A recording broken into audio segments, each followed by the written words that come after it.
우리 성경 봅니다. 성경 사도행전 10장입니다. 사도행전 10장 9절부터 23절까지 말씀입니다.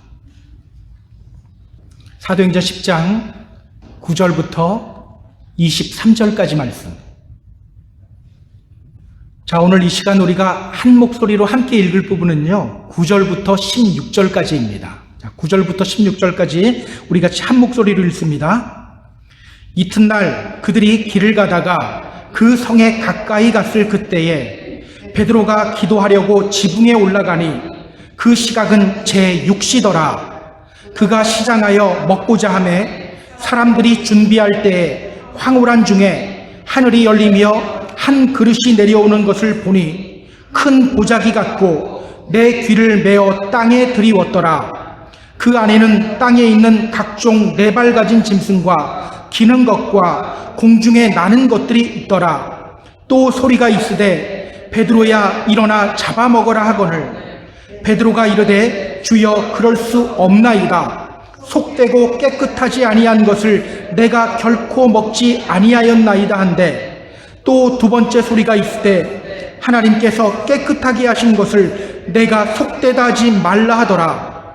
이런 일이 3번 있은 후 그 그릇이 곧 하늘로 올려져 가니라. 아멘.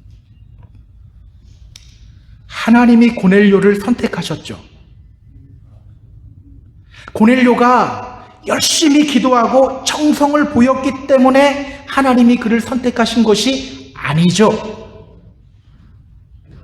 성경은요, 우리 인간을 향한 하나님의 선택에 대해서 이렇게 말해요. 곧 창세 전에 그리스도 안에서 우리를 택했다. 되게 놀라운 거예요. 곧 창세 전에 그리스도 안에서 우리를 택했다. 하나님이 이미 창세 전에 고넬료를 선택하신 거예요. 그리고 빌립을 가이사랴로 보냈고 그 빌립을 통해 고넬료를 믿음의 자리로 부르신 겁니다. 다 하나님이 하신 거예요. 그렇게 하나님을 믿게 된 고넬료, 그는 시간을 정해놓고 늘 하나님께 기도를 드렸어요. 그의 기도는 어떤 기도였죠? 그가 기도할 때 천사가 와서 이렇게 말하죠. 너의 기도와 구제가 하나님 앞에 상달되어 기억하신 바 되었다. 너의 기도와 구제가 하나님 앞에 상달되어 기억하신 바가 되었다. 그의 기도는요, 입술로만 하는 기도가 아니었어요. 입술의 기도와 함께 삶의 기도가 동반되는 기도였어요. 또 그에게는 간절함이 있었죠. 어떤 간절함이 있었죠? 지난 주일에 우리가 확인했어요. 그에게는 하나님의 말씀을 듣고 싶은 간절함이 있었어요. 성령 충만한 삶을 향한 간절함이 있었어요. 세례받고 주님의 제자가 되고 싶은 간절함이 그의 안에 있었어요. 자기만 아니죠. 자신의 가족들과 친구들까지 다 모두 하나님의 말씀을 듣고 성령 충만받고 세례받고 주님의 제자가 되었으면 하는 그 간절함이 그의 안에 있었어요. 그런 고넬료를 향해서 하나님이 명령하셨죠. 사람을 보내서 베드로라 하는 시몬을 청해라. 지금 베드로는 요빠에 있어요. 하나님은 요빠에 있는 베드로를 그의 집에 초청할 것을 지시하셨어요. 그리고 그 명령을 들은 고넬료는 사람들을 요빠로 보냈습니다. 자, 여기까지가 지난주일에 우리가 확인했던 내용이에요. 자, 오늘 본문은요, 이어지는 내용입니다. 오늘 성경은 이제 고넬료에서 다시 베드로를 주목하고 있어요. 자, 오늘 본문을 통해서 성경이 우리에게 전하는 메시지가 뭘까요? 우리 본문을 보면서 함께 확인해 보도록 하겠습니다. 자, 본문으로 들어갈게요. 9절 보세요. 자, 오늘 본문 9절 함께 읽습니다. 이튿날 그들이 길을 가다가 그 성에 가까이 갔을 그 때에 베드로가 기도하려고 지붕에 올라가니 그 시각은 제6시더라. 자, 성경은 말합니다. 이튿날 그들이 그 성에 가까이 갔다. 이튿날 그들이 그 성에 가까이 갔다. 여기 나오는 그들은 누구일까요? 자, 그 앞에 부분 7절, 8절 보세요. 마침 말하던 천사가 떠나매 고넬료가 집안 하인 둘과 부하 가운데 경건한 사람 하나를 불러 이 일을 다 이루고 욥바로 보내니라. 하나님의 명령을 받은 고넬료는요, 곧바로 자신의 하인 2명과 또 자신의 부하 중에 경건한 사람 하나를 욥바로 보냈죠. 따라서 여기서 말하는 그들은요, 고넬료가 보낸 하인 2명과 경건한 군인 한 사람이에요. 그렇게 가이사랴로부터 길을 떠난 그들이 이제 욥바에 도착했다는 겁니다. 자, 그런데요, 여기서 우리가 주목해야 하는 표현이 있어요. 이튿날이라는 표현이에요. 이튿날. 헬라어 성경을 보면요, 이 이튿날이라는 단어를 강조하고 있어요. 가이사랴에서 출발한 그들이 언제 욥바에 도착했다고 합니까? 이튿날. 더 정확히 말하면 이튿날 12시경에 욥바에 도착했어요. 성경을 읽으면서 이 이튿날이라는 표현을 그냥 지나치는 경우가 많거든요. 그런데요, 이 이튿날이라는 표현을 통해서 성경이 우리에게 전하려고 하는 메시지가 있어요. 그게 뭘까요? 자, 고넬료가 보낸 사람들이 언제 가이사랴에서 욥바로 출발했을까요? 어제 출발했어요. 자, 그런데 어제 언제냐가 문제예요. 하나님의 천사가 고넬료에게 나타났던 때가 제9시죠. 즉 오후 3시예요. 고넬료는 제9시, 즉 오후 3시에 기도를 했고 그때 하나님의 천사가 고넬료에게 왔어요. 그리고 이렇게 말했어요. 지금 사람들을 욥바로 보내서 베드로라는 시몬을 초청해라. 고넬료는 그 명령 듣고 사람들을 불러서 욥바로 보낸 거예요. 그렇다면 여러분, 그들은 언제 가이사랴로부터 욥바로 출발했습니까? 어제 오후 3시 이후겠죠. 아마도 준비해야 되잖아요. 빨리 준비한다고 쳐도 4시나 5시경에 출발하지 않았을까 추측을 해봐요. 하루 다 간 상태죠. 그런데 언제 도착했다고요?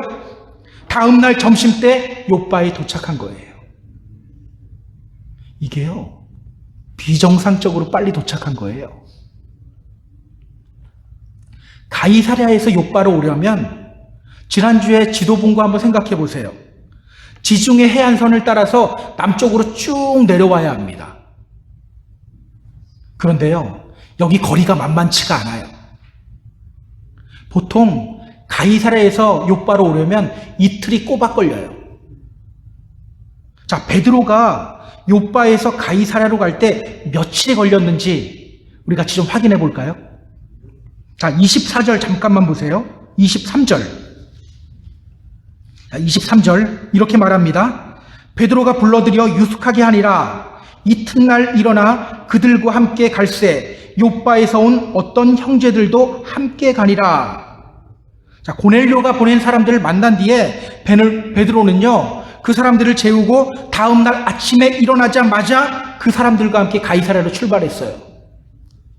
그리고 24절은 이렇게 말해요. 이튿날 가이사랴에 들어가니, 그리고 그 다음날 이제 가이사랴로 들어가요. 이틀이 거의 풀로 차요. 그런데 고넬료가 보낸 사람들은요, 이게 말이 1박 2일, 같은 1박 2일은 해요. 근데 거의 하루도 안 돼서 욥바에 도착한 거예요. 같은 1박 2일이지만 이 시간 차이는요, 거의 2배예요. 그들은 중간에 하룻밤 보내야 하죠. 그들이 출발한 시간은요, 어제 오후 늦은 시간이에요. 출발하자마자 날이 어두워졌어요. 그때는요, 가로등도 없어요. 딱 깜깜해져요. 잠도 자야 돼요. 그런데 그들은 벌써 욥바에 도착한 거예요. 그래서 어떤 분들은요, 제가 주석을 찾아보다 보니까 어떤 주석에서는 이렇게 주장하더라고요. 그들은 아마 말을 타고 욥바에 갔을 것이다. 왜? 비정상적으로 빨리 도착했거든요. 그런데 그렇게 보면 안 되는 게요, 말을 타고 욥바까지 왔으면 갈 때도 빨리 가야 되잖아요. 근데 갈 때는 또 이틀이 풀로 걸려요. 지금 그들은요, 아주 비정상적으로 빨리 욥바로 온 거예요. 어떻게 이런 일이 가능했을까요? 어떻게 이런 일이 가능했을까? 그들은 원래 걸음이 빠른 사람이었을까요? 마라톤 선수들로 뽑았을까요? 이 장면을 계속해서 묵상하는데요, 저에게 떠오르는 사건이 하나 있어요. 사도행전 16장에 나오는 사건이에요. 오늘 본문과 아주 비슷한 장면입니다. 사도행전 16장 11절 12절이에요. 찾으시면 더 좋습니다. 사도행전 16장 11절 12절. 자, 2차 전도 여행 중에 바울이 드로아라는 곳에서 이제 빌립보로 이동하는 장면이에요. 자, 성경은 이렇게 말합니다. 우리가 드로아에서 배로 떠나 사모드라게로 직행하여 이튿날 네아폴리로 가고 거기서 빌립보에 이르니 이는 마게도냐 지방의 첫 성이요 또 로마의 식민지라. 원래 바울은요, 1차 전도 여행과 마찬가지로 2차 전도 여행도 이 소아시아 지역을 계속 돌려고 했어요. 그런데 하나님이 그의 걸음을 계속 간섭하고 방해를 해요. 이상하게도 바울이 계획한 대로 잘 움직여지지가 않아요. 이상하다. 왜 계획한 대로 움직여지지가 않지? 이런 물음을 던지면서 그는 기도하기 시작해요. 그리고 기도 중에 환상을 봐요. 마게도냐 사람 하나가 그를 향해 외칩니다. 건너와서 우리를 도와주세요. 그때 그는 하나님의 뜻을 깨닫게 돼요. 아, 하나님은 우리가 마게도냐 지역, 즉 유럽에 가서 복음 전하기를 원하시고 계시는구나 깨닫게 돼요. 그리고 이제 빌립보로 향해요. 그렇게 빌립보로 향하는 걸음을 성경이 이렇게 묘사하고 있는 거예요.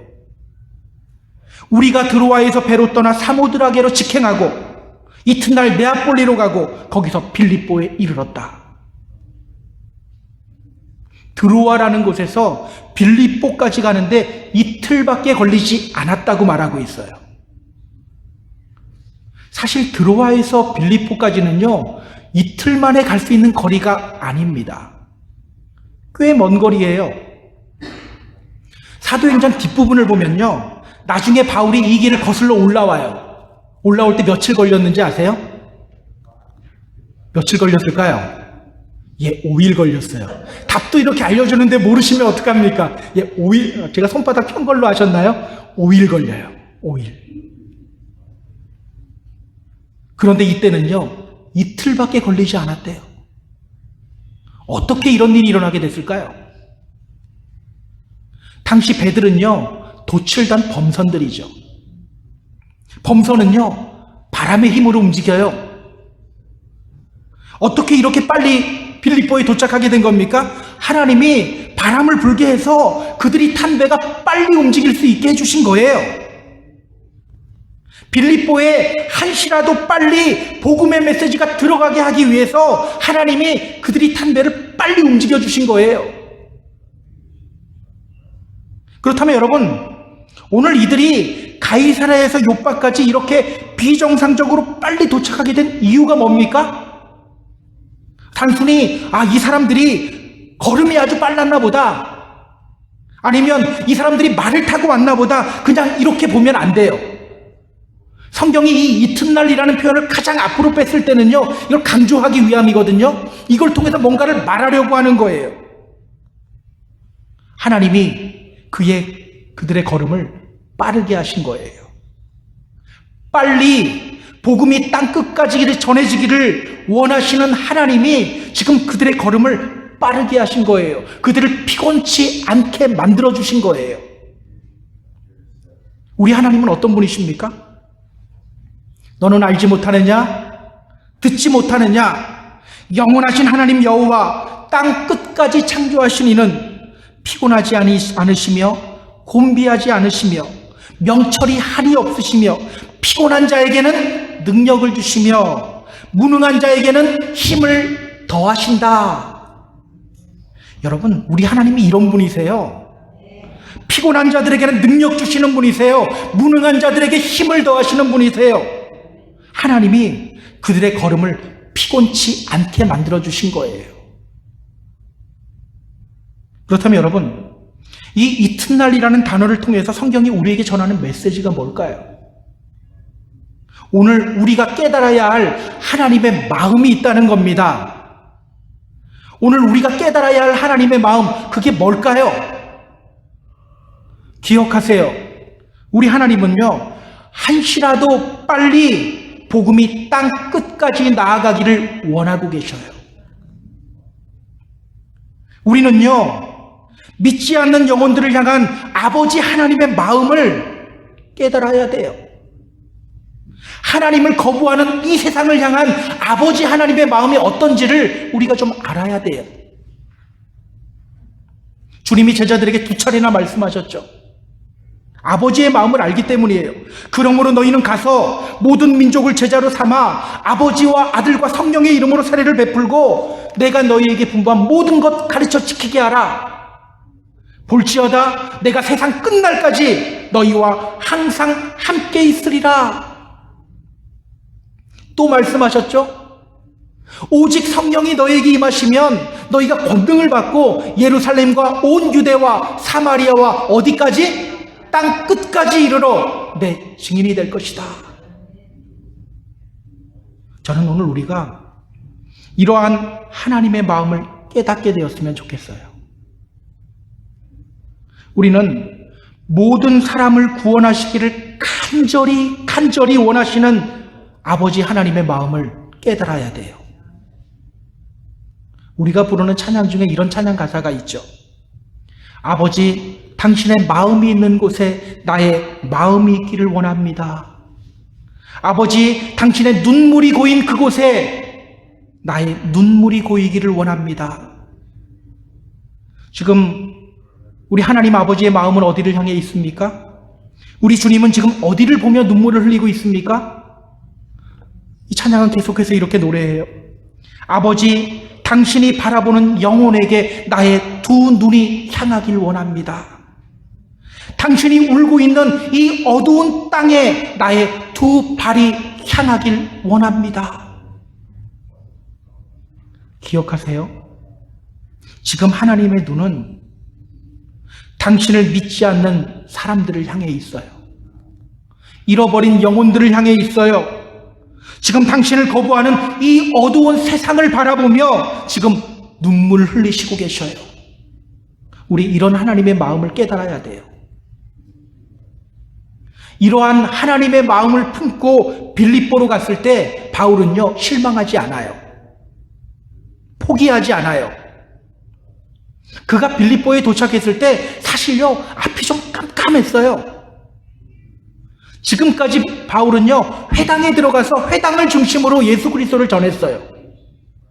근데 빌립보에는요, 유대인 회당이 하나도 없었어요. 그런데 그는 실망하지 않아요. 나를 보내신 이유가 있을 거다. 복음 전하기를 포기하지 않아요. 그래서 나아간 곳이 어디냐면 강가로 나아가요. 회당이 없으니까 강가로 나아가는 거예요. 회당 없다? 야, 하나님이 여기를 우리 왜 불렀냐? 쉬라고 불렀나 보다. 이게 아니라 강가로 나아가요. 거기서 여자들을 만나고 복음을 전하죠. 그렇게 세워진 교회가 바로 빌립보 교회예요. 여러분, 우리가 왜 자꾸 사람을 보며 실망합니까? 우리가 왜 자꾸 사람에게 상처받고 사람을 미워합니까? 왜 요즘 교회가 점점 쇠퇴하고 있다고 합니까? 믿지 한 영혼 한 영혼을 귀하게 여기는 하나님의 마음을 우리가 잊어버렸기 때문이에요. 한 영혼 한 영혼을 귀하게 여기는 아버지의 마음을 잊어버렸기 때문에 그런 현상들이 나타나는 거예요. 믿지 않는 영혼들을 향한 하나님의 마음을 깨달은 사람은요, 저 사람은 안 돼, 저 사람은 구제불능이야, 이렇게 말하지 않아요. 저 사람 하나님으로부터 선택받은 사람인 줄 알았는데 알고 보니 아니었구나, 이렇게 말하지 않아요. 영혼을 사랑하시는 하나님의 마음을 품고 그 사람을 보게 됩니다. 그러면요, 그 사람 보면 실망하지 않게 돼요. 하나님의 사랑으로 그 사람에게 다가가게 돼요. 힘이 나게 돼요. 포기하지 않게 돼요. 그때 어떤 현상이 나타날까요? 주님이 말씀하셨죠. 너희가 서로 사랑하면 이로써 모든 사람이 너희가 내 제자인 줄 알리라.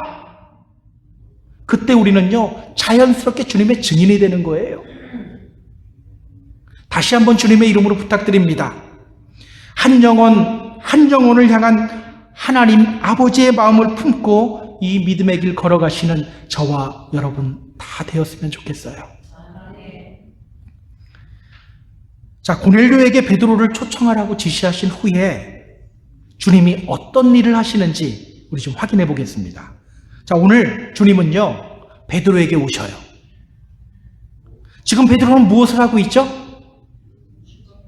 자, 성경은 이렇게 말합니다. 그때에 베드로가 기도하려고 지붕에 올라가니 그 시각은 제6시더라. 지금 베드로는요, 지붕에 올라가 있어요. 유대인들에게 지붕은요, 기도하는 장소예요.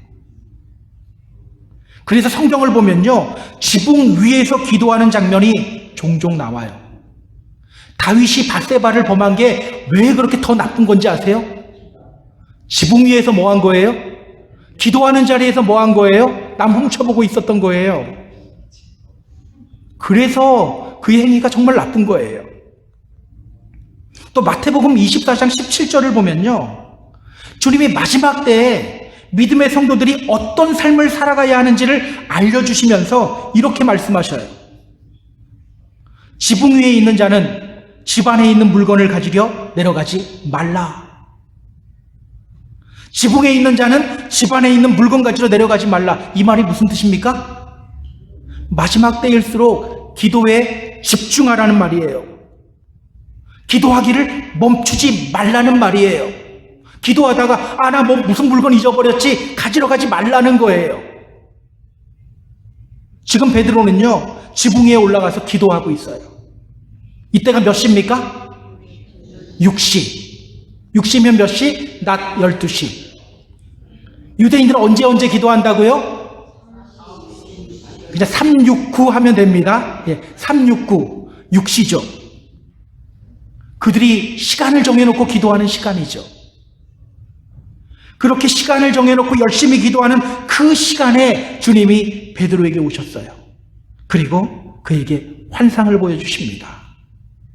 자, 어떤 환상을 보여주는지 우리 확인해 보겠습니다. 자, 10절부터 16절까지 말씀이에요. 자, 10절부터 16절 함께 읽습니다. 그가 시장하여 먹고자 하매 사람들이 준비할 때에 황홀한 중에 하늘이 열리며 한 그릇이 내려오는 것을 보니 큰 보자기 같고 내 귀를 메어 땅에 들이웠더라. 그 안에는 땅에 있는 각종 네 발 가진 짐승과 기는 것과 공중에 나는 것들이 있더라. 또 소리가 있으되 베드로야 일어나 잡아먹어라 하거늘 베드로가 이르되 주여 그럴 수 없나이다. 속되고 깨끗하지 아니한 것을 내가 결코 먹지 아니하였나이다 한데 또 두 번째 소리가 있으되 하나님께서 깨끗하게 하신 것을 내가 속되다 하지 말라 하더라. 이런 일이 3번 있은 후 그 그릇이 곧 하늘로 올려져 가니라. 자, 지금은 제6시예요. 12시예요. 점심 먹을 시간이죠. 사람들이 식사를 준비할 때 그때 그가 환상을 봅니다. 여러분, 배가 고파서 헛것이 보인 게 아닙니다. 지금 하나님이 그에게 환상을 보여주시고 있는 거예요. 하늘이 열리더니 그릇 하나가 내려와요. 큰 보자기 같은 그릇이에요. 보자기는 아니죠. 보자기 같은 그릇입니다. 그런데 그 안에 각종 짐승들이 들어있어요. 그리고 주님의 음성이 들려요. 베드로야, 일어나 잡아먹어라. 일어나 잡아먹어라. 자, 이 장면을 이해하려면요, 유대인들의 음식법에 대해서 조금 알아둘 필요가 있어요. 레위기 11장을 보면요, 유대인들이 먹을 수 있는 동물과 먹으면 안 되는 동물들이 나와요. 자, 율법은 이렇게 말합니다. 제가 레위기 11장 2절 3절 읽어드릴게요. 육지의 모든 짐승 중 너희가 먹을 만한 생물은 이러하니 모든 짐승 중 굽이 갈라져 쪽발이 되고 새김질하는 것을 너희가 먹을 수 있다. 자, 어떤 동물들을 먹어야 한다고 합니까? 굽이 갈라져 있고 새김질하는 동물. 지금도 유대인들은 이 음식법을 따르고 있죠. 그래서 그들의 율법에 따라 먹을 수 있도록 인증받은 식품을 코셔푸드라고 합니다. 코셔라는 뜻이 합당한이라는 뜻이거든요. 그들이 먹기 합당한 음식이라는 말이에요. 자, 어떤 동물을 먹으면 안 되는지도 구체적으로 나와요. 낙타나 사반이나 토끼나 돼지를 잡아먹으면 안 된대요. 이 동물들은 왜 먹으면 안 될까요? 낙타나 사반이나 토끼는요, 새김질을 해요. 근데 문제는 뭐냐? 발이 갈라져 있지 않아요. 때문에 먹으면 안 돼요. 돼지는 왜 안 되죠? 돼지는요, 굽이 갈라져 있어요. 그런데 문제는 새김질을 안 하고 막 삼켜버려요. 때문에 먹으면 안 돼요. 레위기 11장 8절은요, 이렇게 말합니다. 너희는 이러한 고기를 먹지도 말고 그 주검을 만지지도 말라. 이것들은 너희에게 부정하니라. 먹지도 말고 만지지도 말래요. 자, 그렇다면 여러분, 주님이 베드로에게 잡아먹으라 명령하신 동물들, 어떤 동물들이었을까요? 율법이 명하는 대로 굽이 갈라져 있고 새김질하는 동물이었을까요? 근데 그렇게 보이지 않죠. 14절 다시 보세요. 자, 베드로가 이렇게 대답합니다. 주여, 그럴 수 없나이다. 속되고 깨끗하지 아니한 것을 내가 결코 먹지 아니하였나이다. 자, 하나님이 일어나 잡아먹어라 명령했는데 그 주님의 명령에 베드로가 이렇게 말해요. 주여, 그럴 수 없습니다. 저는 지금까지 부정하고 깨끗하지 않은 것들을 먹지 않았습니다. 만약에 먹어도 되는 동물이면 베드로가 이렇게 말하지 않았겠죠. 베드로가 이렇게 말했다는 것은요, 그 보자기 같은 그릇 안에 그들이 부정하다고 여기는 동물들이 있었다는 거예요. 그래서 그는 이렇게 대답한 겁니다. 주님, 그럴 수 없습니다. 제가 아무리 배가 고파도 저는 저런 부정하고 더러운 동물들 먹지 않을 겁니다. 지금까지도 먹지 않았고요, 앞으로도 먹지 않을 겁니다. 그런데요, 그때 이런 음성이 들려요. 하나님께서 깨끗하게 하신 것을 너가 속되다 하지 말라. 하나님께서 깨끗하게 하셨다. 너가 감히 부정하다고 더럽다고 하지 말아라. 여러분, 이 환상이 의미하는 것이 뭘까요? 이 환상이 의미하는 것이 뭘까? 유대인들은요, 이방인들을 부정한 사람들로 여겼어요. 이방인들을 개나 돼지로 여겼어요. 그렇다면 여러분, 여기 나오는 부정한 짐승들 누구를 상징합니까? 이방인들을 상징해요.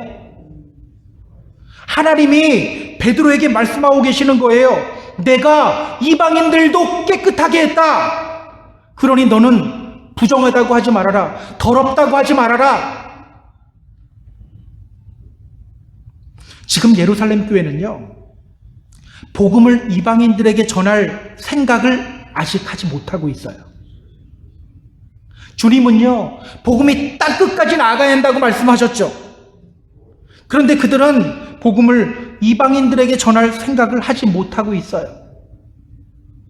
비록 빌립이 에디오피아 내시에게 복음을 전했고 또 사울이 아라비아에 가서 복음을 전하긴 했지만 이게 교회의 공식적인 입장은 아니었어요.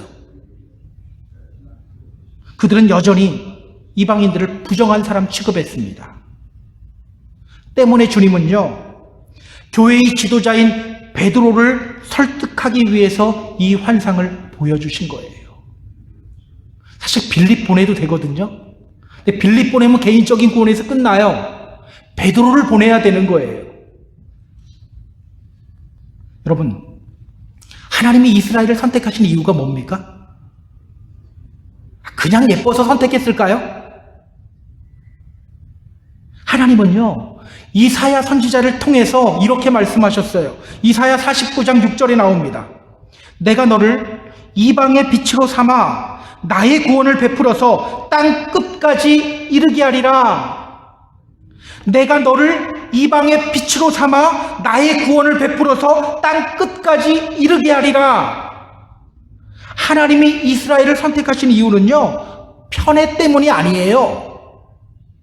그들을 빛으로 삼아서 이방인들에게도 하나님의 구원의 빛을 비추게 하기 위해서예요. 단지 먼저 된 도구일 뿐이에요. 그들이 다른 민족들보다 더 깨끗해서가 아니에요. 그들이 머리가 더 좋아서도 아니에요. 그들을 통해 하나님의 구원의 빛을 온 세상에 비추게 하기 위해서예요. 그래서 예수님이 제자들을 향해 이렇게 말씀하셨죠. 너희는 세상의 빛이다. 너희는 세상의 빛이다. 너희들 열심히 해서 빛이 돼야 돼? 이게 아니에요. 이미 너희는 빛이다 선언하시는 거예요. 그리고 이어서 이렇게 말씀하셨죠. 사람이 등불을 켜서 말 아래 두지 않고 등경 위에 둔다. 이러므로 집안 모든 사람에게 비친다. 여러분, 보통 빛은 어디에 둡니까? 말 아래에 둔다는 건 그릇 안에 둔다는 거예요. 그렇게 두지 않죠. 제일 위에 두죠. 왜 위에 둡니까? 그 빛을 모든 사람에게 비추기 위해서. 그런데 유대인들은요, 자신들만 하나님의 선택받은 사람들이라고 오해했어요. 자신들만 하나님으로부터 사랑받는 사람들이라고 생각했어요. 우리는 선택받은 하나님의 백성, 저 이방인들은 선택받지 못한 부정한 사람들. 여러분, 오늘날에도 이 관점으로 믿음 생활하는 사람들 많아요. 믿지 않는 사람들을 보면 이렇게 말하는 사람들이 있어요. 저 사람들 하나님께 선택받지 못한 사람들이야. 또 믿던 사람이 교회를 떠나면요, 뒤에서 이렇게 말하는 경우도 있어요. 아, 하나님으로부터 선택받은 사람인 줄 알았는데 알고 보니 아니었네. 교회에서 많이 나오는 말들이잖아요. 여러분, 예정론이라는 것은요, 선택받은 자로서의 은혜를 설명하기 위한 용도예요. 다른 사람 판단하기 위한 용도가 아니에요. 성경은요, 제한적 구원론에 대해서도 이야기하고요, 또 만인 구원론에 대해서도 이야기를 해요. 믿음은 모든 사람의 것이 아니다, 이렇게 말씀하시기도 하시고요, 하나님은 모든 사람이 구원을 받으며 진리를 아는데 이르기를 원하신다, 이렇게 말하기도 해요. 여러분, 이게 무엇을 의미합니까? 두 가지 다 이야기예요. 보통 이제 장로교나 침례교에서는 제한적 구원론을 이야기하죠. 감리교에서는 만인 구원론을 이야기해요. 그러니까 제한적으로 선택했다, 아니면 하나님은 다 선택하셨다예요. 이 차이거든요, 사실. 그런데 성경은 보면 두 가지를 다 이야기해요. 이게 무엇을 의미합니까? 이게 제한적 구원론이냐 만인 구원론이냐 이거 갖고 싸우는 거 의미 있다 의미 없다? 의미 없다라는 거예요. 예정론이란 뭐냐? 나를 향한 하나님의 선택이 얼마나 은혜로운 사건인지 이거 보라는 거예요. 싸우지 말라, 싸울 필요가 없어요. 요즘도 싸우고 있거든요, 사실. 싸우는 거 보면 그냥 이러고 말면 돼요. 믿지 않는 사람들을 판단하기 위한 용도가 아닙니다. 여러분 반드시 기억하세요. 나를 향한 하나님의 선택이 이렇게 귀한 거구나, 이렇게 은혜로운 거구나, 이거 느끼라는 거예요. 당시 예루살렘 교회 성도들 역시 아직 선민 사상을 버리지 못하고 있었어요. 이방인들을 향한 편견을 아직 버리지 못하고 있었어요. 단지 유대인들만의 빛이 되려고 했던 거예요.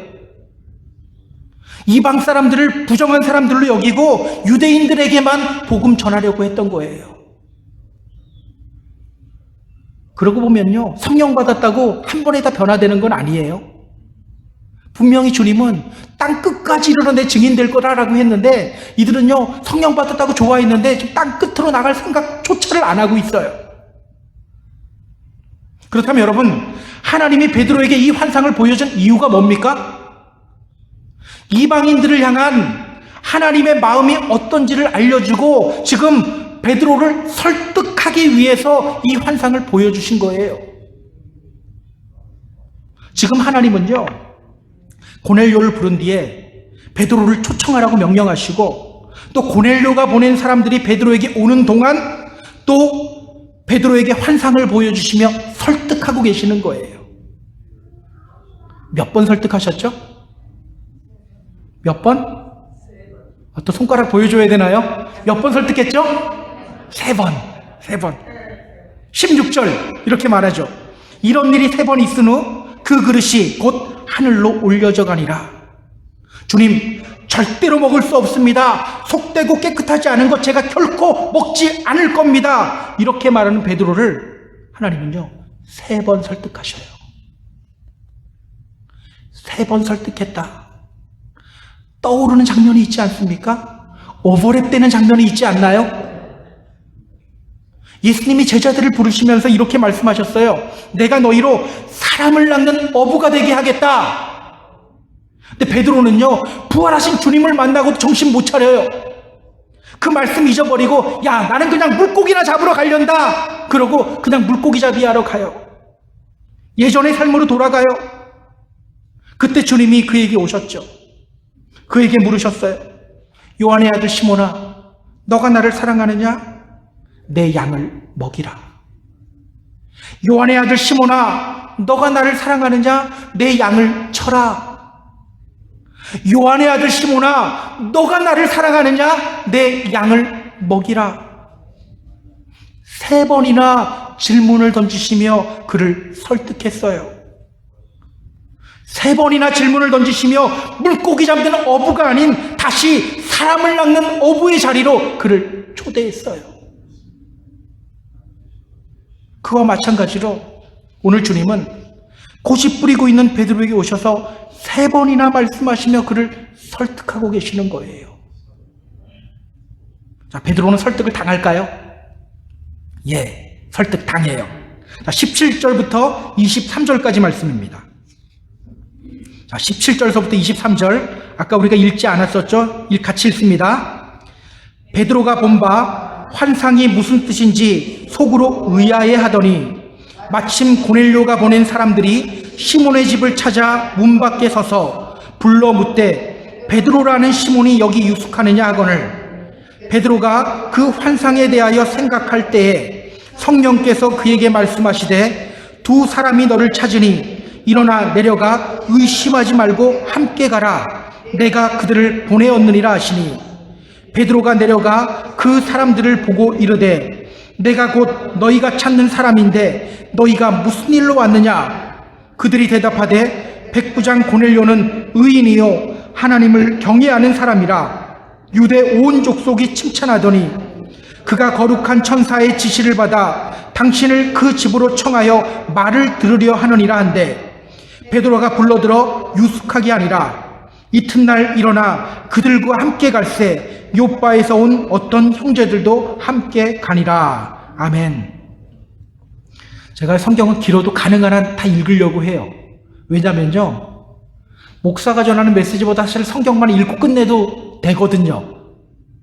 그러니까 목사가 전하는 말보다 사실 성경이 훨씬 중요해요. 그래서 가능한 한 앞으로도 계속 읽을 거예요. 길어도 읽을 거예요. 예. 자, 여전히 베드로는요, 그 환상이 무슨 뜻인지 잘 몰랐어요. 이 환상이 도대체 무슨 뜻이지? 왜 하나님이 나에게 그 부정한 짐승들을 잡아먹으라고 하셨지? 왜 하나님은 자신이 깨끗하게 하셨다고 더럽다고 하지 말라고 말씀하셨지? 바로 그때 밖에서 이런 소리가 들려요. 베드로라는 시몬이 이 집에 있습니까? 그때 성령님이 그에게 말씀하십니다. 사람들이 너를 찾는다. 일어나 내려가 의심하지 말고 그들과 함께 가라. 내가 그들을 보낸 것이다. 베드로가 내려갑니다. 그들에게 말해요. 내가 바로 당신이 찾는 사람입니다. 무슨 일로 왔습니까? 그러자 그들이 대답해요. 우리는 백부장 고넬료가 보낸 사람들입니다. 그는 의인이요 하나님을 경외하는 사람입니다. 또 사람들로부터 칭찬받는 사람입니다. 그가 천사로부터 당신을 그의 집으로 초청해서 당신이 전하는 말을 들으라는 지시를 받았습니다. 베드로는요, 그들을 집 안으로 불러들여서 하룻밤을 머물게 하고 다음날 아침 가이사랴에 있는 고넬료의 집을 향해 갑니다. 저는요, 이렇게 명령하고 강제로 무언가를 시키지 않고 설득하시는 하나님의 모습이 왜 이렇게 은혜가 되는지 모르겠어요. 너무너무 은혜가 돼요. 결국 베드로는요, 깨달아요.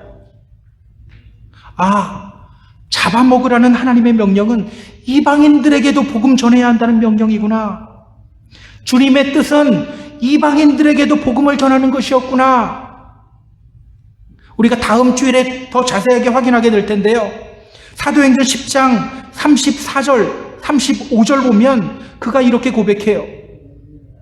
내가 참으로 하나님은 사람의 외모를 보지 아니하시고 각 나라 중 하나님을 경외하며 의를 행하시는 사람은 다 받으시는 줄 깨달았도다.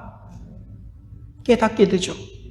그리고 그는요, 나중에 예루살렘에 있는 성도들을 설득해요.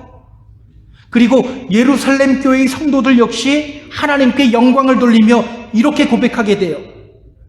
하나님께서 이방인에게도 생명 얻는 회개를 주셨도다. 이것을 선포하게 돼요. 말씀을 정리할게요.